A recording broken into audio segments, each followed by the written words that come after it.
ఇందరు 100 కోట్లు ఉన్నాయి. రాయ తొందర రాయ. ఈయన దగ్గర ఒక 1000 రూపాయలు అప్పు తీసుకున్నాడు.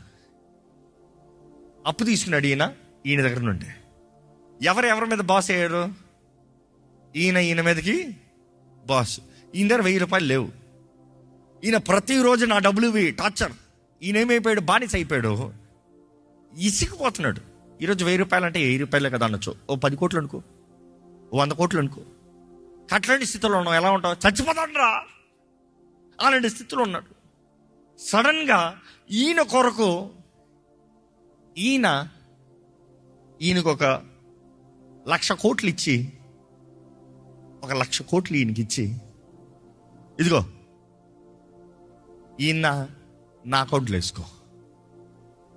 అర్థమవుతుందా? ఈయన 1000 రూపాయలు నా అకౌంట్లో వేసుకో. ఏమైనా మాట్లాడగలుగుతాడు?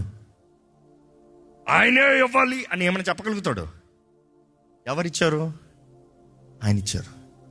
ఆయన ఇచ్చాడు కాబట్టి ఆయన నా అకౌంట్లో వేసుకున్న వెంటనే నోరు మూసుకోవాలి. ఈయన అంటాడు థ్యాంక్ యూ, ఈయనకి అంటాడు బాయ్ బాయ్. అంతే కదా? ఈరోజు నువ్వే చెల్లించాల్సిన అవసరం లేదు.